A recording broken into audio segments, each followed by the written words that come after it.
The arrest over the weekend of the head of one of the world's most sophisticated narcotics networks proved a major victory for both U.S. and Mexican law enforcement. But both sides now want to prosecute him. Jeffrey Brown has the story. Mexican Marines led Joaquin El Chapo Guzman away in handcuffs on Saturday, thus ending a 13-year hunt for one of the world's most dangerous men. This arrest is the product of an operation that's been worked on for several months in coordination with all federal government agencies, and the arrest was impeccably achieved. Only 2 days earlier, Guzman was surrounded by troops at his ex-wife's home in the western city of Culiacan, capital of the Mexican state of Sinaloa. He got away through a trapdoor under the bathtub and managed to escape through a network of tunnels and the city's sewer system. U.S. drug agents and Mexican troops acting on wiretaps and other information pursued him 135 miles south to this luxury condominium in the seaside resort of Mazatlan. There, just before dawn Saturday, they stormed into Guzman's room and captured him without firing a shot. In Washington today, White House Press Secretary Jay Carney praised the joint effort. And this is a significant achievement in our shared fight against transnational organized crime, violence, and drug trafficking. The U.S. and Mexico have a strong security partnership, and we will continue to support Mexico in its efforts to ensure that cartel leaders are put out of business. Guzman was formally charged Sunday with drug trafficking in Mexico. He faces indictments in the U.S. as well, and federal prosecutors in New York and Chicago already are asking for his extradition. It's not the first time behind bars for the 56-year-old Guzman, nicknamed El Chapo or Shorty. In 2001, he escaped from a high-security Mexican prison before he was halfway through a 20-year sentence for drug trafficking and murder. Over the years, he built the Sinaloa cartel into Mexico's most powerful drug operation, wiping out rivals in a reign of brutality that killed tens of thousands of people. In Mexico City this weekend, word of his capture brought both hope and skepticism. I think that it's something very good. I think it's an excellent achievement from this government that is giving us results. I think not just for Mexico, but for many countries, it's an important arrest. It's very difficult. The cartel is quite organized and has a presence in many states in the country. So it's difficult to say that just with the capture of El Chapo, the cartel will fall apart. Guzman now joins Miguel Angel Trevino, who was head of the Zetas, a rival cartel, and was arrested last summer. Those are major gets for President Enrique Peña Nieto, who said he'd rebalance the all-out war against cartels with a new emphasis on the economy and education. So what does this mean for the drug trade? We turn to Alejandro Hope, formerly with Mexico's National Intelligence Agency, and now a private security analyst. He joins us from Mexico City. And Sam Quinones, a reporter for the Los Angeles Times and author of several books on Mexico. Well, Alejandro Hope, was this a surprise that he was captured without a shot being fired? And how were Mexican and U.S. forces able to do that? What do we know? Well, I mean, this is the end result of a long process of accumulation of intelligence about Guzman and about his the environment where he worked and where he lived. This is not the first a major arrest that happens without a shot being fired. Several of those happened under the current administration, also under the administration of President Calderon. It was surprising that probably that Chapo Guzman did not put much more of a fight, but it does prove that there are far more capacities now than when this whole process started 7-8 years ago. So Sam Quinones, tell us a little bit more about Guzman himself, his history, his reputation, his importance. Yeah, I think his story and the story of the Sinaloans in drug trafficking was one of the most fascinating in all of the history of organized crime. These were guys who started out in the county of Badiraguato, which is a small hillside mountain county in the state of Sinaloa. From there, they used their machismo, violence, as well as political connections during the reign of the PRI, which ran the country for about 70 years, to expand their power. And in time, Sinaloans grew to control 1,500 miles, roughly, of the 1,900-mile border between the United States and Mexico. So they controlled areas as far away as Juarez and Tijuana and the Arizona border. Chapo Guzman grew up in this poor community. He became, through ruthless violence, and I think also a fair amount of expertise that he developed in logistics, in organizational capacity, began to expand this cartel until he's basically rubbed out the other two. The Juarez cartel is not what it once was. The Tijuana cartel especially has disintegrated. And so he is now kind of left to be the lone guy on much of the border along Mexico. That's why there's such a big coup. He started as a small nobody, a hillbilly, basically. All these guys started as hillbillies, most of them anyway. And now he is the most wanted guy, and in the United States as well as in Mexico. Well, so let me ask Alejandro Hope, how important is this there in Mexico, and in this long fight that Mexico's had against the cartels? Where does this fit in, and what does it tell us about where that fight is right now? Well, I think this is very important, both, say, ethically, strategically, and politically. Ethically, because the Chapo Guzman was the face of Mexican impunity. He had mocked Mexican law enforcement agencies for 13 years. He had successfully waged war in two major cities. He brought bloodshed to most of the border, mostly unimpeded. So it's an important message that this guy was brought to justice. Secondly, strategically, because this is accelerating an ongoing transition from large-scale drug trafficking organizations to smaller gangs, more local in scope, but more diversified in activities, i.e. More involved in things like extortion, kidnapping, theft. So this is, in some ways, this is the end of an era. Chapo Guzman is one of a dying breed of Mexican gangsters, as mostly smugglers. This certainly changes the chessboard of the Mexican criminal underworld. And politically it's important because, the President Peña Nieto can send two important messages. One is that it is effective in the fight against this large-scale mafias, and secondly, they can put to rest these rumors that had been going on for quite some time, that the new administration would try to accommodate the cartels, or would try to exchange peace for tolerance. I think that should put that to rest. Well, so Sam Quinones, of course, the big question is, what does his capture mean for the flow of drugs in the United States and elsewhere? We heard that U.S. officials want to extradite Guzman himself, but what does his capture mean? Might it impede the flow, or might it have any impact at all? No, I suspect it will probably have some significant impact for a while. I was asked earlier, is this an important thing, and are there people to replace him? Yes to both questions. There are people to replace him, and this is still a very, very important coup. I agree with Alejandro Hope and all of what he just said. I would say, though, that just because he might easily be replaced does not mean that these guys should not be brought to justice. There is the idea that this guy was kind of the poster child for Mexican impunity. But also, in these cartels, very often the guys who run these cartels, these are meritocracies in a certain sense. They are guys who combine certain capacities. First of all, of course, wanton murder, the ability to kill at the drop of a hat. That's number one. But also, they embody kind of great organizational capacity and great logistical capacity. This guy was moving tons of drugs across a well-armed border, using criminals and other folks, ragtag army kind of folks. That is not easy to do.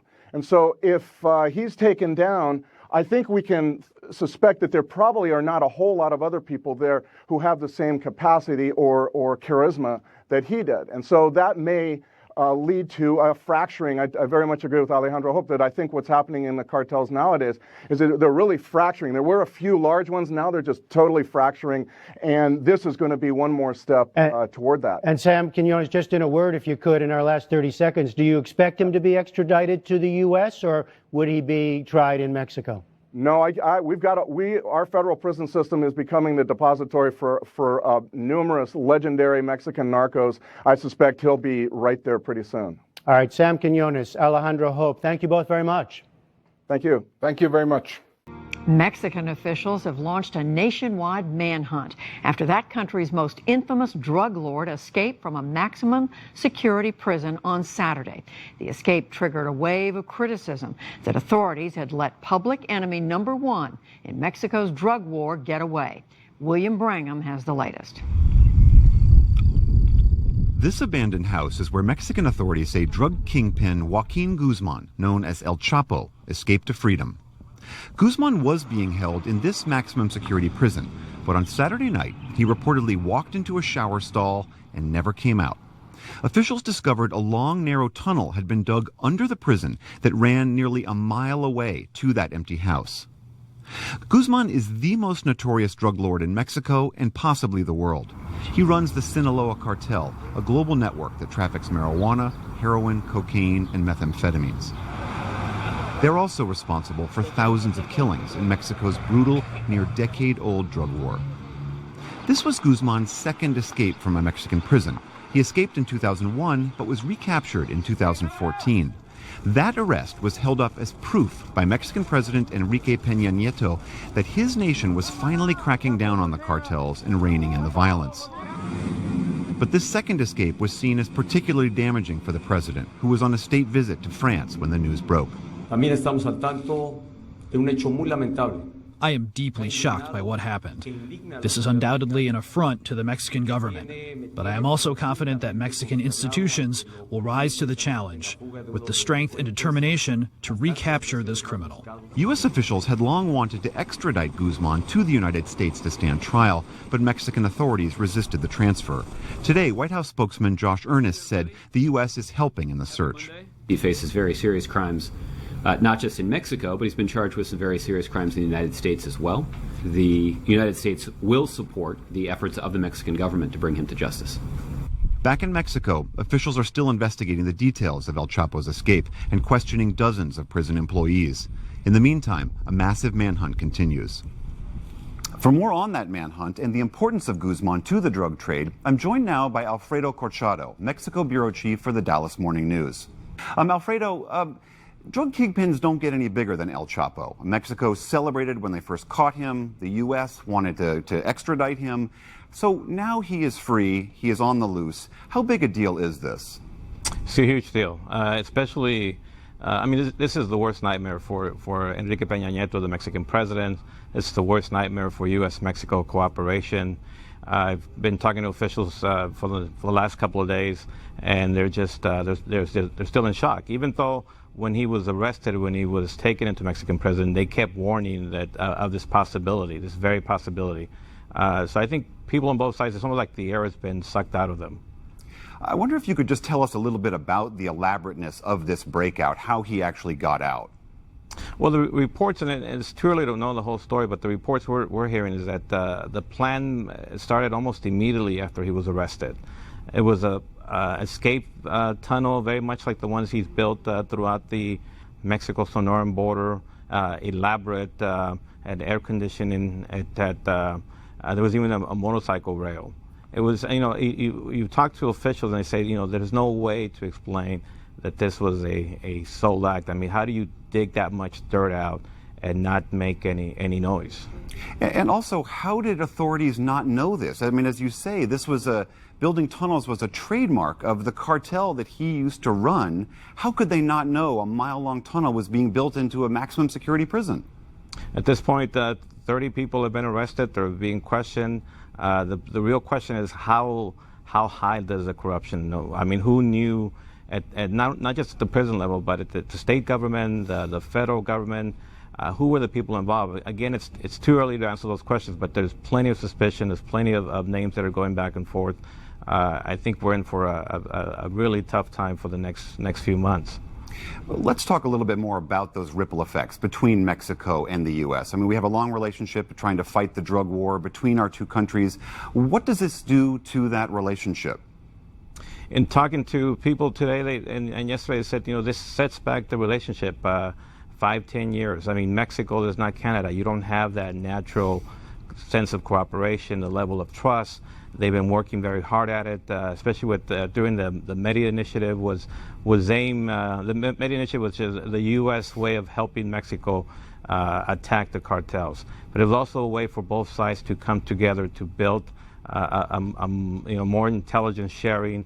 And that's one of the big questions today: is how much did the U.S. government, how much did the Mexican government share with the Guzman side as they were preparing to judge him or to extradite him to the United States? How much does he know? How much more does he know? Who's at risk at this point? The president of Mexico obviously made a big show of how this arrest and other actions he'd taken showed he was being tough on the cartels. Now that El Chapo is out, what does this do to his administration and his ability to govern? Well, at the time, I mean, this worked very, very nicely with the Mexican narrative that things were looking up for Mexico, that there's all these economic reforms, and that he was tough on cartels. I mean, who better than to make that point and going after the biggest drug lord in the world, Chapo Guzman. I think that is really the biggest hit. I mean, this is an incredible blow. And humiliation to the Mexican president, an embarrassment to the Mexican president.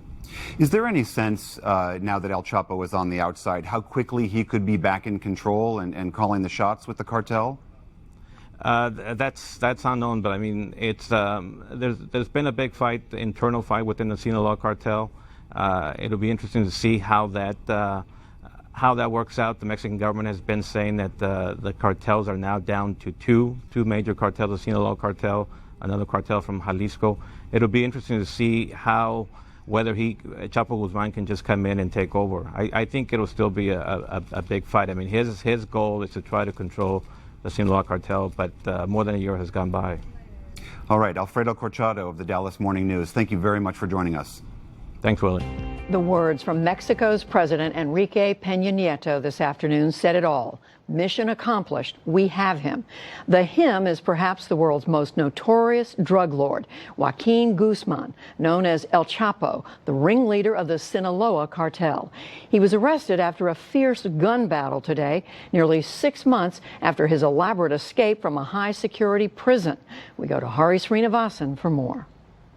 I'm joined now by Alfredo Corchado, director of the Borderlands program at the Cronkite School of Journalism at Arizona State University. He's also reported for many years from Mexico for the Dallas Morning News and is author of Midnight in Mexico, a book about his experience covering the brutal drug war. So let's start with the basics. What happened? Where was he? How did he get captured? Well, he was captured this morning right before dawn. Intense firefight between the Marines and drug traffickers, people close to or regarding Chapo Guzman.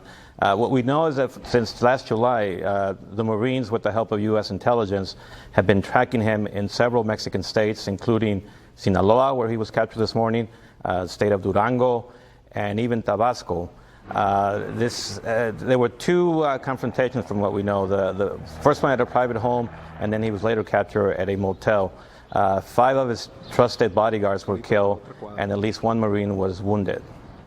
This is the second time the president of Mexico has gone on national television and said they've got this guy. I mean, this is an important win. This is the second time for President Peña Nieto, and the third time that a Mexican president has said that. He said, mission accomplished, but I think a lot of people will feel that the mission has not been accomplished until Chapo actually faces justice, and the best chance of doing that will be on the U.S. side. So there's a lot of tangling already going on, a lot of debates as to whether he will be extradited this time. Mm-hmm. And let's talk a little bit about that. I mean, the United States has asked for extradition. Do you think that is a greater possibility now? I think the timing is it's much better than last time. I mean, I think the first time he was captured, there was a lot of angst, a lot of reticence within the Mexican government. There was this suspicion of, you don't want to let the Americans get too close, come in too close. But after this huge embarrassment that went worldwide, I think there's a sense that this may be good for the Mexican government. This obviously will be good for the U.S. government. But keep in mind that Chapo Guzman has a vast army of lawyers, and I'm sure that even before his capture, there was already a fight for temporary injunctions that would prohibit or that would stop an extradition. It may happen, but I think it's a long ways before this happens. What involvement was there, if any, by the U.S. in assisting with the capture? Well, my sources tell me that the U.S. has been helping the Mexican Marines since the capture with intelligence, but unlike the first time, there were no U.S. agents on the ground assisting the Mexican Marines and the federal police. So this was primarily a Mexican operation. You know, Chapo Guzman already had almost folklore status, but that prison break and how elaborate it was just 6 months ago really sealed it. Right, and you know, today the premiere of the movie Chapo is in Mexico City. They were expecting at least 4 other movies this year. There's talk about a series, there have been books.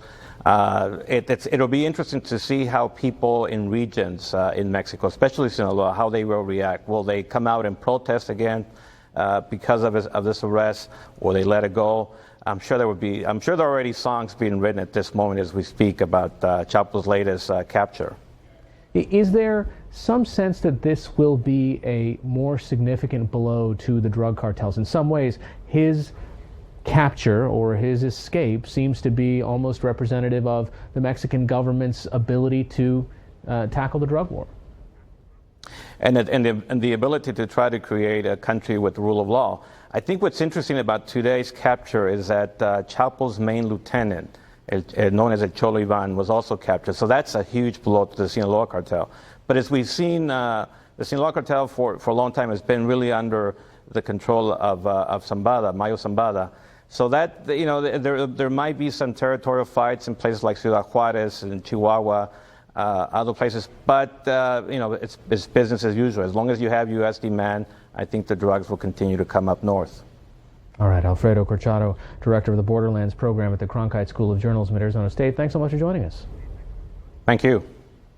The United States and Mexico are now trying to determine how to have the recently captured drug kingpin El Chapo extradited from Mexico to the U.S. This weekend, Rolling Stone magazine published a story about El Chapo that could have come straight out of a Hollywood screenplay. It was written and reported by actor Sean Penn, who secretly visited the drug kingpin in Mexico before he'd been captured. But some are questioning the ethics of Rolling Stone's methods. Our William Brangham has more. Rolling Stone's article was the very first time the public had heard from Joaquin El Chapo Guzman directly. The meeting between the drug lord and Sean Penn was set up by another actor, Kate Del Castillo, one of Mexico's most famous TV stars. Rolling Stone gave the drug kingpin fugitive final approval of the piece. Sean Penn did spend an evening with Guzman, but Guzman's quotes in the piece came from a video recording after the actor sent him questions. According to the magazine, this photo accompanied the story for authentication purposes, proof that the two had met. Joining me for more on this is Angela Kocherga. She's the Borderlands Bureau Director for Cronkite News at Arizona PBS and a professor at the Cronkite School of Journalism. Angela, thank you for joining us. I wonder if you could just tell me, what was your first reaction when you saw the Sean Penn piece in Rolling Stone? Well, I thought if anyone had gone to a Hollywood producer with this scenario, they would have been laughed out of the room. But of course, this was the reality. You have this very famous Mexican actress. You have Sean Penn, an actor, activist, and then you've got the most wanted man in Mexico meeting in this jungle hideaway. So it was surprising, but the more difficult part of this for journalists was that it raised some very troubling issues about access and what constitutes real journalism as opposed to more of a conversation rather than what they're calling an interview. Well, let's talk about some of those issues. As we mentioned, Rolling Stone granted El Chapo final approval of the piece. Then the magazine points out that he says he didn't actually want anything changed, but That's not a very common practice for journalists to grant their subjects. No, and unfortunately that's not a ringing endorsement of hard-hitting journalism when your main subject gives it the green light without changing a single word. In Mexico, unfortunately, this is a reality. Self-censorship is a tool of survival. Many journalists, colleagues in Mexico, have to censor themselves in order to survive. News organizations, individual journalists have had to flee for their lives. Others have been kidnapped and killed in Mexico for covering organized crime and official corruption, which often intersects. So this is really a very troubling thing. It treated as kind of an entertainment-style news story when we have people dying, journalists in Mexico risking their lives to bring their readers and viewers the truth. So do you think the public is served in any way by Sean Penn's quote-unquote interview with El Chapo? I think if it had been characterized as more of a conversation, I mean, the actual content of the interview really doesn't reveal anything new. I mean, we get to see Chapo and we hear it in his own words, but I mean, he's basically just admitting, yes, I'm sending known amounts, I mean, giant amounts of drugs, heroin, meth, and every other kind of drug across the border. But it's more the story behind the story that's fascinating. The fact that you have a Hollywood actor and a Mexican soap opera star who plays a queenpin, a drug queenpin in a soap opera in Mexico, finding their way into this jungle hideaway at the invitation of Mexico's most wanted man. I mean, that story, how they were able to get there. And, you know, there are photos on from Mexican paparazzi that actually show the two arriving in Mexico. So it doesn't seem, as much as they wanted to make this a secret trip, it seemed that Mexican authorities probably had a way to track them. Almost every single person in every tiny town in Mexico knows who Kate del Castillo is. But I mean, take on this issue. You're a journalist. You've covered this story for many years. You teach young journalists. Is there a circumstance that you would ever have agreed to these types of conditions, to let an actor go and interview a kingpin under these circumstances with these kind of conditions put on it? I don't think it's we would call it journalism. You'd call it a conversation between an actor and a drug lord, and that in and of itself, the story behind the story is fascinating, how they came together. But we also have to remember, although Chapo says, you know, yes, I know drugs kill, but I do it because I was raised as a poor person in Mexico, and there were no other recourses. I mean, those are real stories in Mexico. That there is real meat to that part of it. But he's also runs the most brutal, one of the most brutal drug cartels in Mexico. I covered the very violent years in Ciudad Juarez, the border city across from El Paso, Texas, and 10,000 people were killed in the span of about 5 years as the Sinaloa cartel, run by Chapo, took on the local hometown cartel, the Juarez cartel, and there was an absolute bloodbath. So we can't forget the many lives that have been lost, and the many journalists who have risked their lives trying to tell these stories, and many others who have been silenced. I mean, there are entire regions of Mexico that are part of drug trafficking strongholds where journalists cannot report anything about the drug cartel without prior approval. So what Sean Penn did probably is not new for Mexican journalists, but he obviously faced none of the risks that they face every day. All right, and just for the record, we did reach out to Rolling Stone, and they had no comment to offer us. But Angela Kocherga, Walter Cronkite School of Journalism at Arizona State University, thank you so much. A tightly secured federal courthouse in Brooklyn has hosted since November the trial of one of the world's most wanted men. He was a billionaire and cartel boss. He stands accused of ordering murders and running one of the world's most profitable and deadly drug syndicates. Hari Srinivasan caught up with a reporter who's covering the trial and the man known as El Chapo. He is the world's most infamous and ruthless drug kingpin, and his federal trial in New York has produced one explosive revelation after another, with a storyline that is equal parts gangster movie and soap opera. Joaquin El Chapo Guzman ran the Sinaloa cartel in Mexico, an international drug operation he used almost as a license to print money and kill anyone who stood in his way.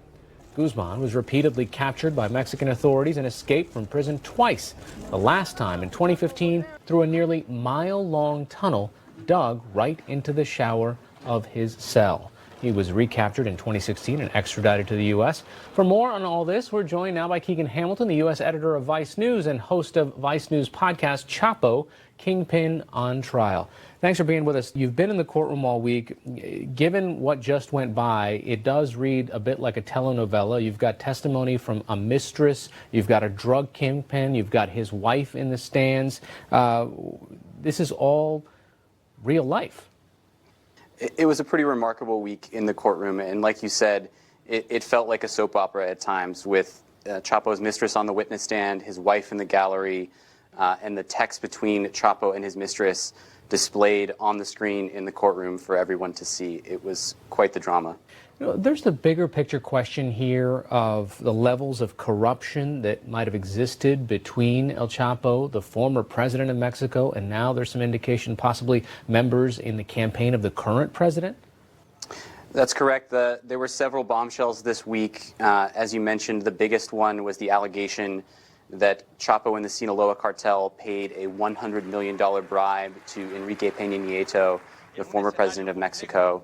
After that, we saw in a court document that was unsealed an allegation that in 2006, a member of the current president of Mexico, Andrés Manuel López Obrador, a member of his campaign, may have received a bribe from members of the Sinaloa cartel. What did the former president and the current president say to all this? A former spokesperson for Peña Nieto called the allegations false and defamatory. The current president, López Obrador, has declined to comment on it, but his spokesman said that these comments are coming from a protected witness at a trial in the United States, and I guess therefore should not be believed. One of the things that is interesting is the tech savviness of his infrastructure. I mean, we were talking about encrypted cell phone networks, the ability to spy on his mistress without her knowing it through her cell phone. That was one of the more remarkable revelations of this past month. One of the key witnesses and one of the most damning witnesses that testified so far was a Colombian who was essentially hired to be the Sinaloa cartel's IT guy and built a custom encrypted communications network that, by all accounts, was working great until the FBI approached that guy and turned him into an informant and gave the law enforcement access to the servers, which allowed them to record all of these conversations that Chapo was having with basically everyone in his business. As for the spyware, that was Chapo's own doing, where he installed commercial spyware on the phones of his wife and mistresses, and all of those communications were recorded, and the same IT guy gave the FBI access to that data as well. Did El Chapo react in any way when his voice was playing out through the courtroom? Not when his voice was playing in the courtroom so much. Normally, he's pretty stoic. He's either staring down whoever's on the witness stand, he's talking with his attorneys, or he's trying to catch his wife's attention in the gallery.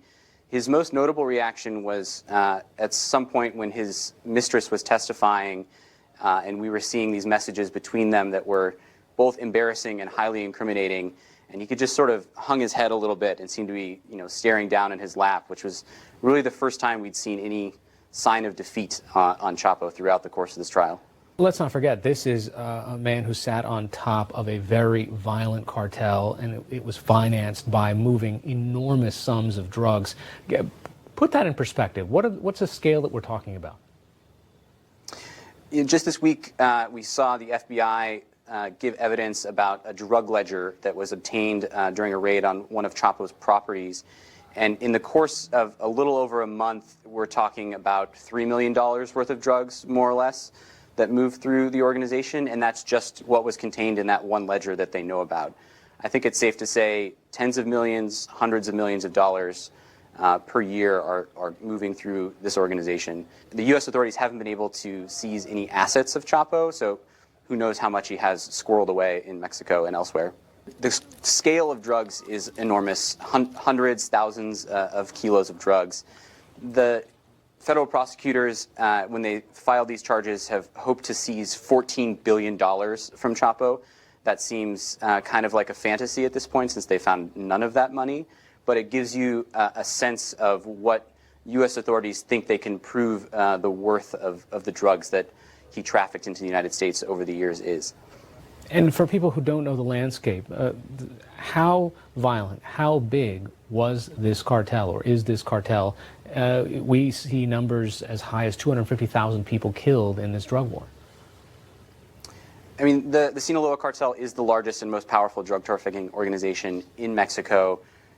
They are moving drugs across the hemisphere. And in Mexico, they are, in the past especially, have been responsible for a significant amount of the violence. In Ciudad Juarez, for example, along the border with El Paso, Texas, basically a personal dispute between Chapo and another drug trafficker escalated into a war that made Juarez for a while the murder capital of the Western Hemisphere. Keegan Hamilton, the U.S. editor of Vice News and host of Vice News' podcast, Chapo, Kingpin on Trial. Thanks for joining us. Thanks for having me. After a nearly 3-month trial in New York that showed the inner workings of his drug cartel, the kingpin known as El Chapo was found guilty by a jury today. He now faces life in prison. Nick Schifrin has more on today's verdict and whether it will affect the wider ongoing drug trade. Today's verdict came after years of arrests, dramatic escapes from prison, and international manhunts for El Chapo, whose real name is Joaquin Guzman. Prosecutors said during Guzman's reign, the Sinaloa Cartel became the largest and most prolific drug trafficking organization in the world. Throughout the trial, attorneys revealed new details about the financing and history of the cartel, details of murders committed personally by Guzman, and how, for decades, the cartel sent vast amounts of cocaine, heroin, meth, and synthetic drugs into the U.S. And they said El Chapo himself made nearly $14 billion in illicit profits. The jury deliberated for 6 days before delivering its verdicts. Defense lawyers said they, quote, never faced a case with so many cooperating witnesses and so much evidence, but said they plan to appeal. Noah Hurwitz has been covering the trial for Rolling Stone and joins me now. Noah Hurwitz, thanks very much for being on the NewsHour. Can you tell us about the scene in the courtroom today and how El Chapo responded to the verdict? I mean, we've been waiting now for about a week, or a little over a week, for the verdict to come. And when it finally came, there was a mad dash upstairs. Everybody had to go through this TSA-style security checkpoint just to get into the courtroom. And then once we settled in, Guzman came in. He's been in pretty good spirits in the last week, because every day that the jury deliberated was another day that he didn't have to be in solitary confinement. But when the verdict finally came, he did seem a little bit crestfallen, although he tried to signal hope to his wife, who was sitting in the second row of the gallery. He gave her a little smile, a nod, a thumbs up before being led away. There were more than 50 witnesses, more than a dozen cartel insiders. From the outside, this seemed like an open and shut case. Why do you think it took the jury more than a week? The actual charges were pretty complex. So there was just a lot of evidence to go over. There was a sort of complexity to the actual charges.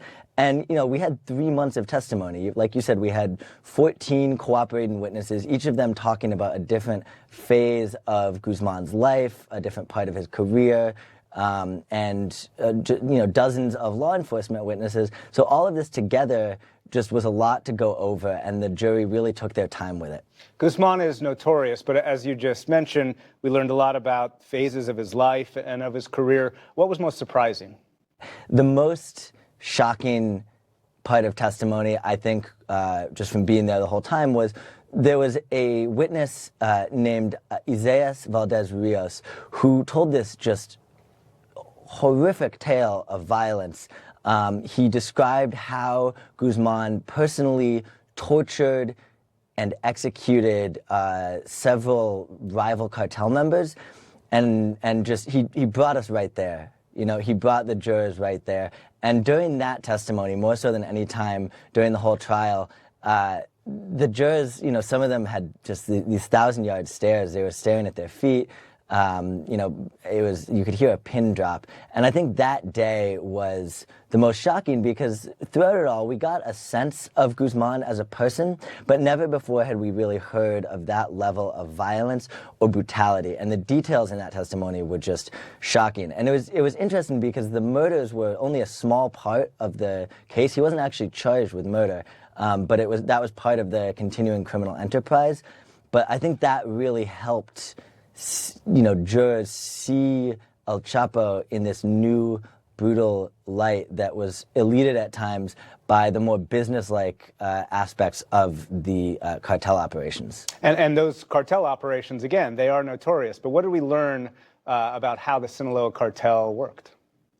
Well, these witnesses really brought us inside the Sinaloa cartel. Starting from the beginning, really right up until the end, we learned details about how they traffic cocaine, how they dealt with rivals, how they made connections with suppliers in Colombia, and really just, the day-to-day operation. We learned about how El Chapo lived his life in the mountains when he was in hiding between 2001 and 2014. And we learned a lot about how he communicated and how he was able to direct the day-to-day operations of the cartel from afar. And a lot of this was stuff that really hadn't been known before. A lot of this was stuff that had to be described by insiders. And what can we take from this guilty verdict about not only the future of this cartel, but the future of the drug trade from the United States southern border into the United States? Well, one thing that this tells us is that the U.S. is willing to and able to prosecute drug lords from other countries, however powerful. However, the leadership of the Sinaloa cartel is relatively intact. There's no stop to the drugs flowing across the border. Recently, federal agents made the largest seizure of fentanyl in history on the Arizona border. There's just these individual cartel leaders may be fallible and they may be vulnerable to arrest and extradition to the United States, but it doesn't seem like this, the prosecution and the conviction of El Chapo has really done anything at all to stem the tide of drugs flowing into the U.S. Noah Hurwitz with Rolling Stone, thank you very much. Thanks so much for having me.